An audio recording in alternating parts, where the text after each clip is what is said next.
Police discovered the gruesome remains of a teenage boy and a teenage girl behind the Tochi Hotel yesterday. Sources close to the investigation say the hearts of the victims have been cut from their bodies prior to death. Police have not confirmed the story. These deaths come on the heels of bodies found 2 months ago that appear to be victims of a jungle cat attack. Still no word on what caused the tidal wave in Night Falls Bay yesterday, which caused the dock to collapse. Luckily, no one was injured in what some are calling an act of God.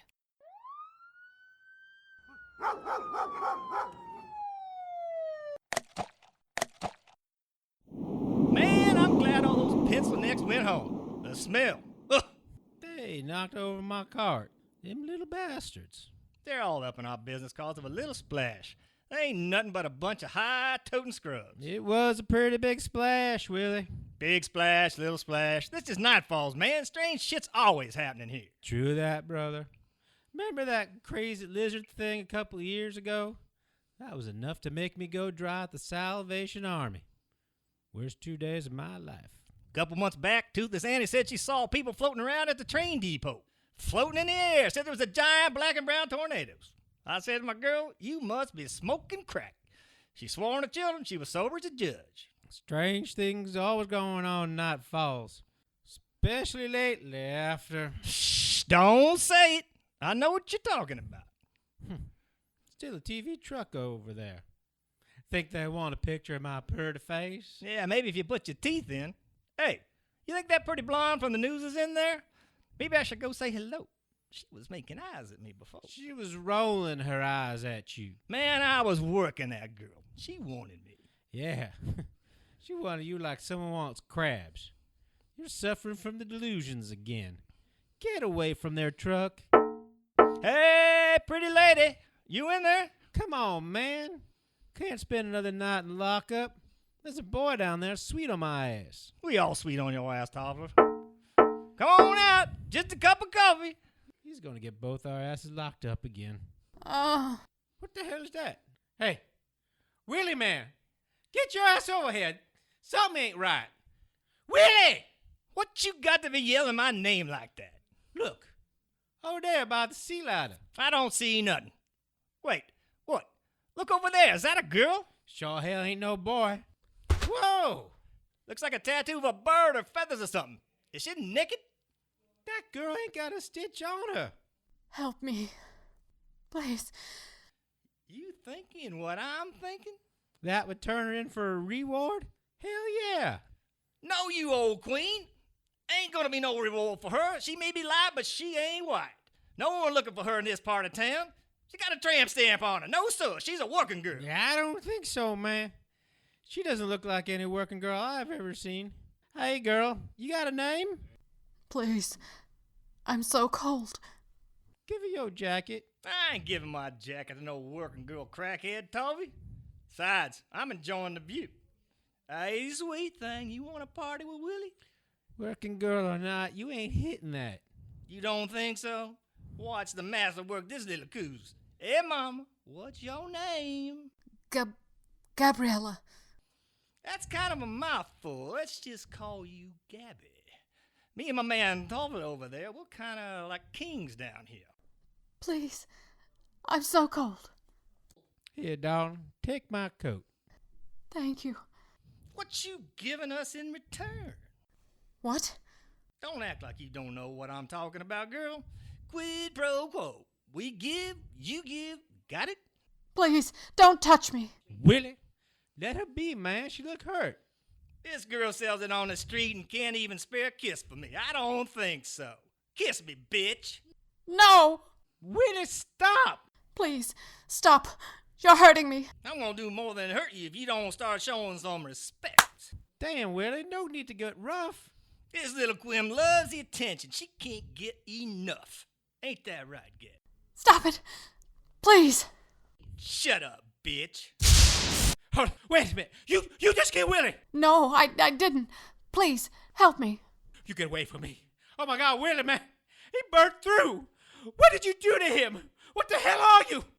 I'm taking you to the Elder One. He know what to do.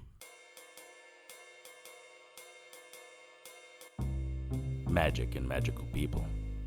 The unnatural order is all around us. There are white witches, black witches, demons, vamps, werewolves, shapeshifters, ghosts, It's a protoplasmic party of creature features out there. But unless you know where to look, you won't find them. I know where to look. My name is Harry Strange.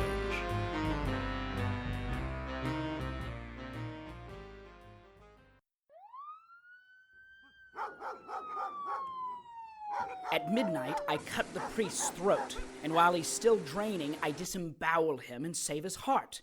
After making a circle with his entrails, I place his heart in the center and stab it with a ceremonial dagger. How many times do I have to repeat this, Snake Lady? I lost my healing grace, not my brains. Until I am satisfied you won't screw it up, homely man. Have you taken a good look in the mirror? Careful, Mr. K. I can split you in half and swallow your heart while it is still beating, and you won't come back from the dead this time. True, but you'll only be able to kill me once.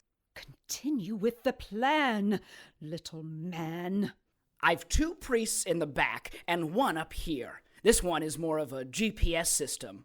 I don't think that compass I burned into his chest is ever going to heal, but hey, think of the story you'll be able to tell your parishioners, Father. How you were kidnapped by a naked snake lady monster and her handsome partner. Please, let me go. I'm just kidding. She's going to eat you as soon as we get to Lilith's. Oh my God, I am heartily sorry. Oh. Stop your babbling, priest! You've been forsaken. Stop talking to the food and pay attention. She is near. I can feel her. According to the moving blister on Father Compass here, she should be that way. Why are you stopping, idiot? You know, you really should be nicer to me. You couldn't have gotten this far without drawing the attention of hunters if it hadn't been for me. And who else knows how to feed you? How you like your food all worked up before you taste it. Perhaps you're right. I need to feed before I face Lilith. Throw the marked priest out here. Save your energy, Father. This is happening. If I have to shatter your legs, that will be up to you. Feed me! You don't have to do this. Yeah, I do. See how her jaw snaps open so she can swallow a human? One of us is going in there. It ain't gonna be me. No! Tell you what, Father. I'll push you in head first. Her stomach acids will... Oh, that was too close, Yara. I felt your spit. That burns. You were taking too long. Why in the hell are you out of bed? It's been 3 days. I feel fine. Yeah? Well, you look like crap. Did you change the dressing on your side? Have you been keeping up with current events, Amanda? I need to figure out what's going on.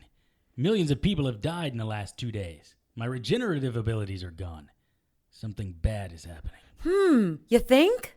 Didn't you say your ankle snapped? Yeah, it was strange. It healed itself, and then it just broke again.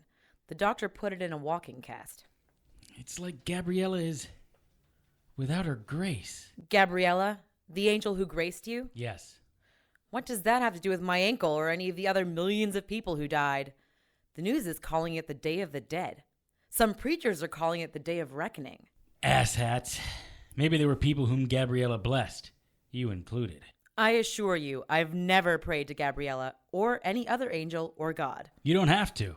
Sometimes she just shows up. Wouldn't I remember meeting her? Yeah. Gabriella's an archangel. She makes quite the impression. Nope. Wouldn't know her if she bit me. What are you doing on that ladder? Climbing? I'm not a cop anymore, but I still carry a gun, knucklehead. I'm on a ladder against a bookshelf. Let's work through it, shall we? I need a book from up here. Just about have it. Ah, crap! Harry! Jesus Christ, grab onto something! I got it. I'm fine. Whew. Just gotta sit for a second. My side is still a little tender. When I found you in the mausoleum the other night, I thought you were dead. You have a bullet hole in your leg, and it looked like some feral animal had taken a bite out of your side. I was terrified. Then my ankle collapsed under me, and I thought the witches were back. When you didn't heal by the time we reached the hospital, I thought you were cursed and dying. Oh, I'm flattered that you were worried about me. Don't get too full of yourself, tough guy. I was worried that if you were cursed, there wouldn't be any defense against the person or persons who cursed you. Looks like I'm not that far off.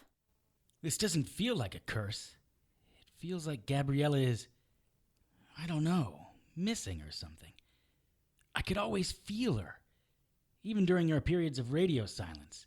Now, I have nothing. Just a hissing sound where she used to be. Well, either way, you're screwed. Which means we are all screwed. Don't be such a negative Nancy. There's always hope. Really, Harry? Do you remember what happened the last time you said that? I ended up with my arms and legs broken and mandatory long-term disability from the Night Falls Police Department. Or how about when you said that to my sister? I can't keep apologizing for what happened to her. It wasn't my fault. I begged her to stay home. I told her to lock the doors and salt the entryways. It's never your fault, is it? Do you ever consider that you may be reckless? Your immortality lets you play fast and loose with people around you. Maybe this curse or loss of grace is the best thing to happen. Maybe now you'll understand how fragile human life is. That's not fair, Amanda. I've always put humanity first. Why are you here? You don't approve of me, and you think I'm reckless. Because I have nowhere else to go. It's impossible to return to a normal life after being with you and seeing the things that only you can share. Those witches terrified me, but at the same time it was a thrill fighting them. Just knowing they are real is surreal.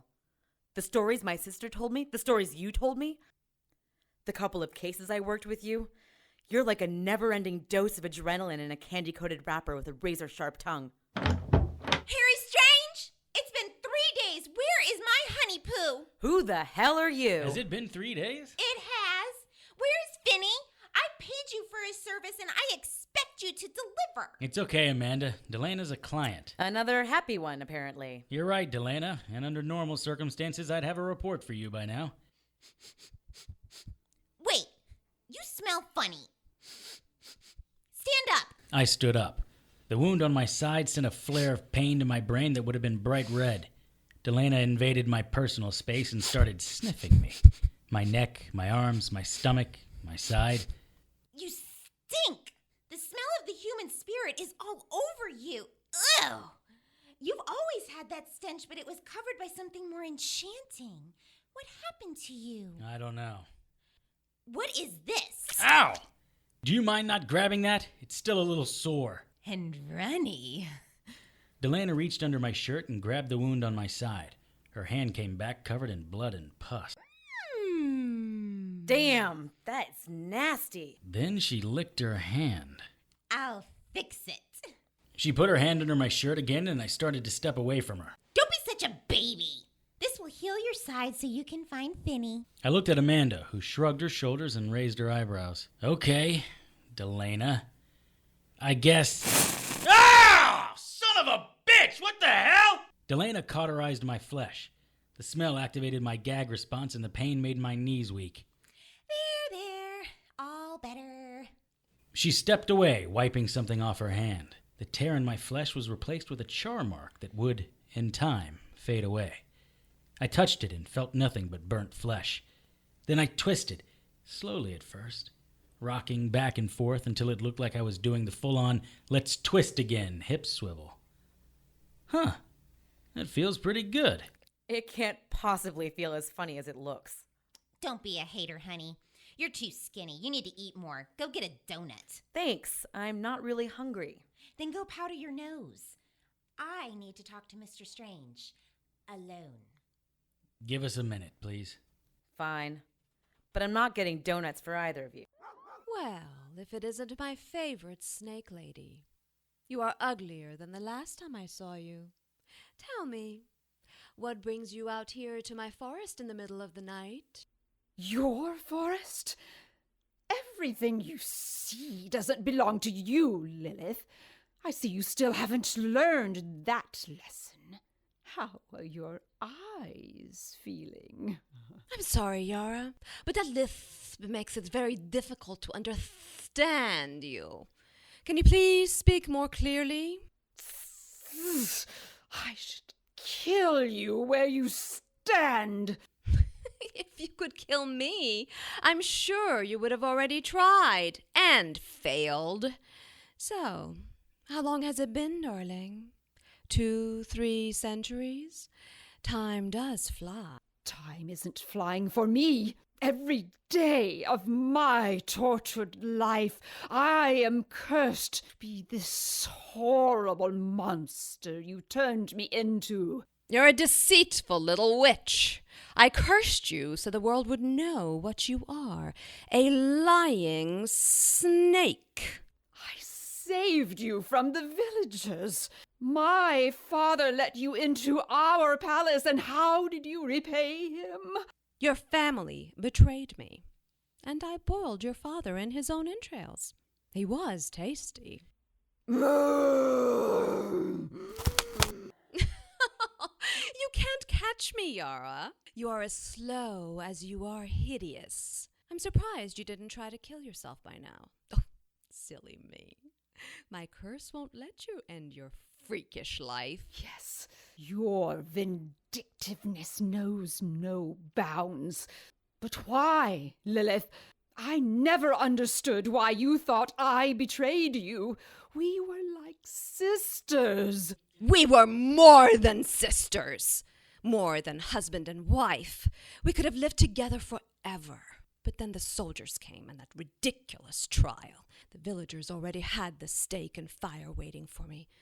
And someone had told them about my weakness for... Well, it doesn't matter.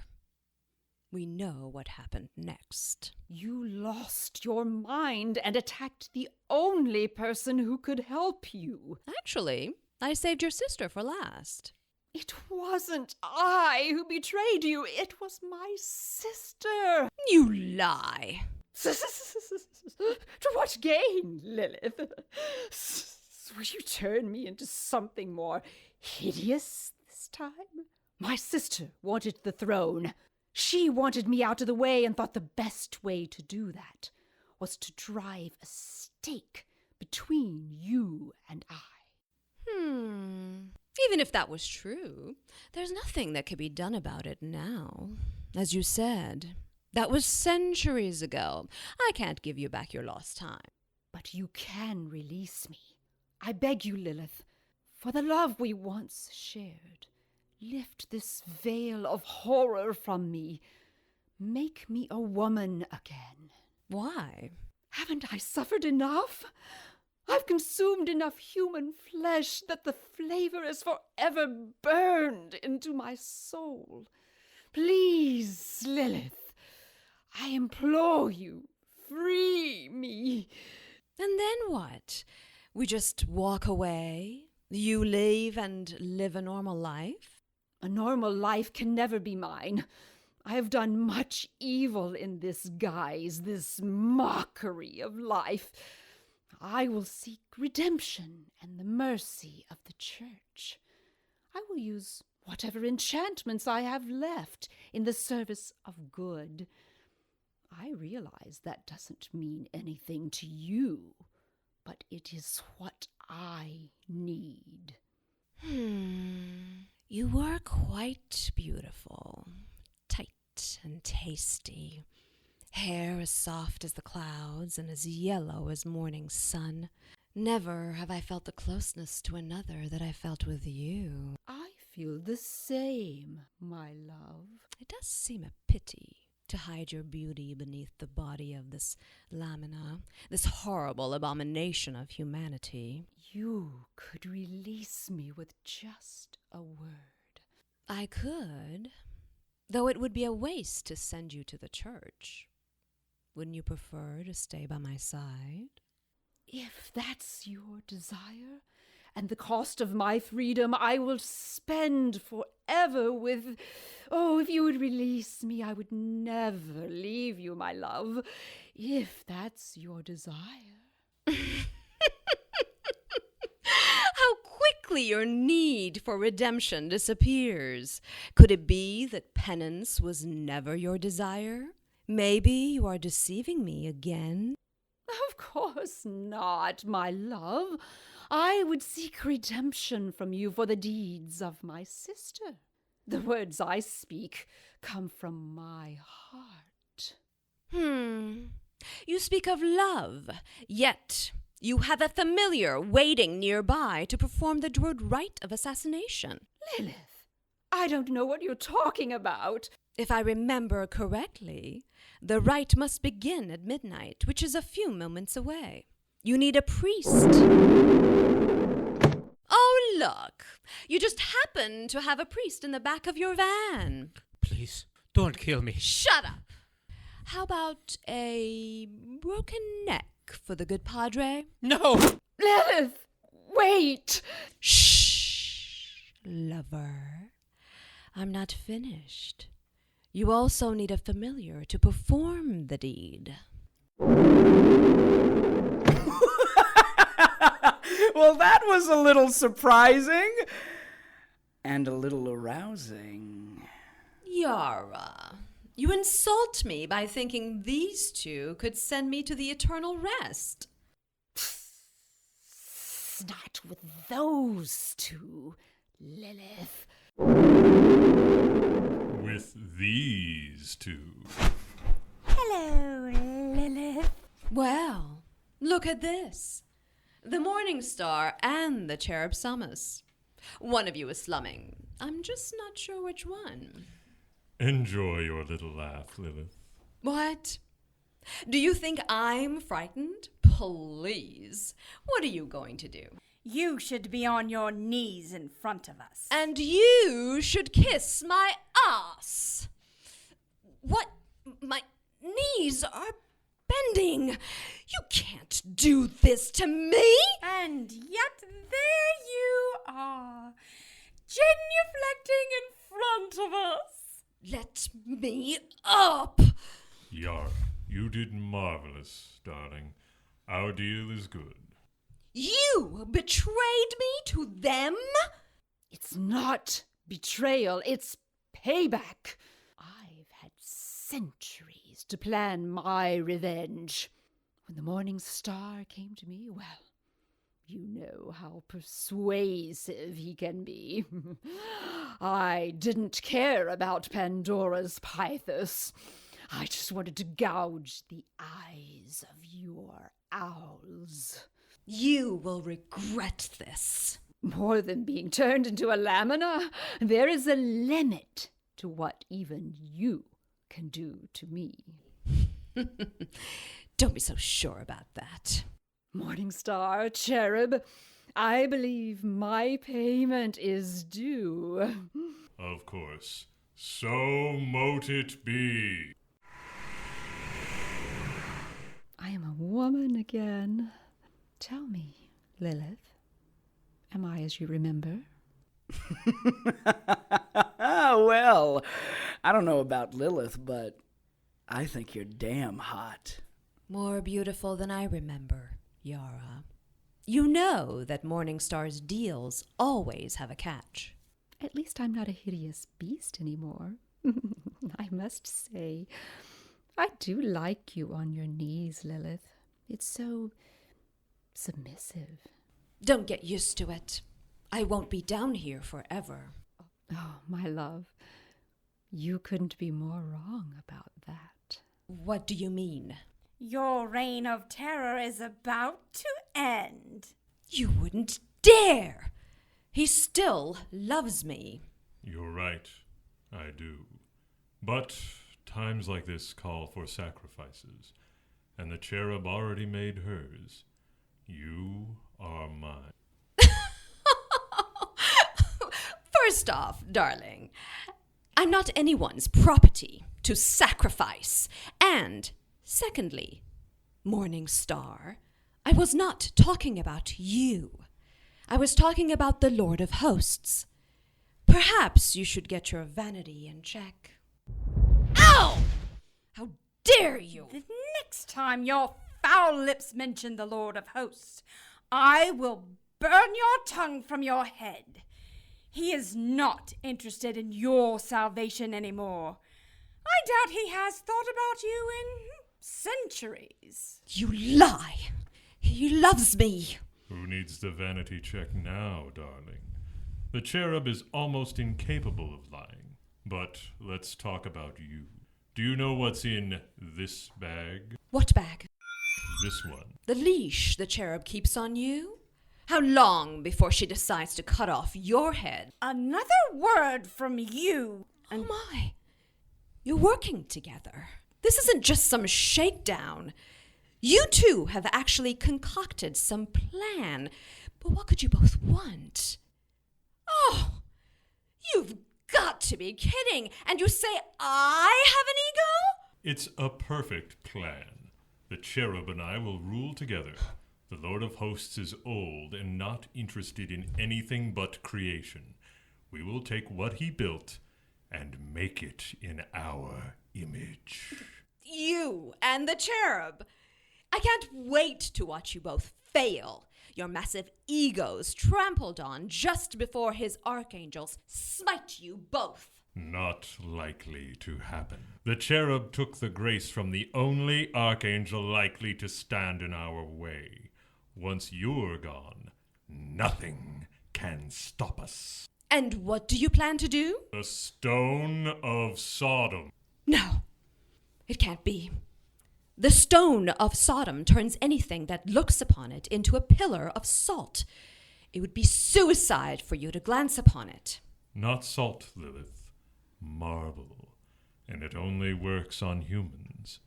And, my love, at the end of the day, you are just a human who grew beyond all expectations. No, you wouldn't dare. You and I had something, Morningstar. Poets and artists dreamed to share what we had. Everything ends, Lilith. I'm going to let the cherub do the honors. Goodbye, my love. Don't do this, Morningstar. Don't walk away from me. Morningstar! Alas, my love, I also must take my leave. But fret not. When the deed is done, I shall return to put fresh-cut roses at your feet. Come along, Kay.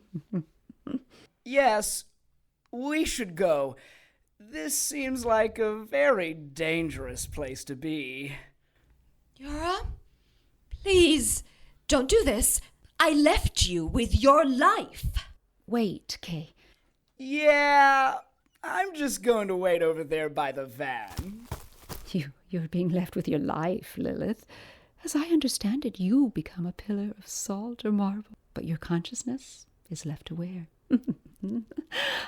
Like Lot's wife, you become locked in your own body, unable to communicate with the world, yet observing and hearing everything around you.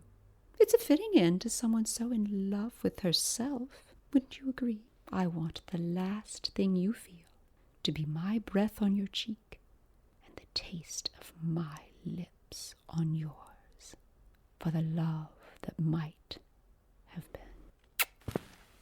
Yara, no, don't leave me. Yara! It's just you and me, harlot. You may have the Morningstar fooled, but I know you're planning a double cross. Your ramblings mean little to me. Still, though, we both know I'm right. If you want a true ally, someone who can engineer an overthrow of heaven and hell, you would be better served by choosing me and killing the Morningstar. Maybe I plan to kill him anyway and have it all to myself. Oh, the Cherub Emperor! Maybe. But you seem like the type who needs a sidekick. Is that what you're offering, Lilith? To be my sidekick? If that's what it takes to spare my life. You would try to kill me as soon as my back was turned. And as your little tart said, you're not going to die. You're going to be encased forever in marble. I am warning you. Don't do this! Idle threats. It's time. I'll open the bag and look upon your destiny, Lilith! No. No! No! No! Oh, I do hope that is as painful as it looks. This is the end. Harry Strange, episode 313, Neither Gods Nor Angels, was written by Tony Serecchia and directed by Jason Tyler. Sound designed by Molly Silverman. All material is copyright 2016 by Tony Serecchia and used with his permission. Featured in tonight's cast were Crystal Lowe, Craig Johnston, Michael Donelan, Leanna Adams, Stephanie Wilkinson, Joe Roesch, Brian Troxell, Laura Corliss, Kellen Stennett, Jackie Costello, Parisa Johnston, Sketch MacQuinor, and Tricia Groves. To keep up with the latest news and information on everyone's favorite private investigator, visit our Facebook page at facebook.com/HarryStrangeRadio. Send your questions, comments, and suggestions to producer@harrystrange.com. Harry's opening and closing theme music was written and performed by Ryan Lessard and is copyright by Ryan Lessard and used with his permission. Contact Ryan at rlessardmusic@gmail.com. Incidental music was written and performed by Kevin MacLeod and is copyright by Kevin MacLeod and used with his permission. Visit incompetech.com for more of Kevin's music. Sound effects licensed by soundsnap.com. For the Harry Strange radio drama, I am JoAnn Pruden. Good night.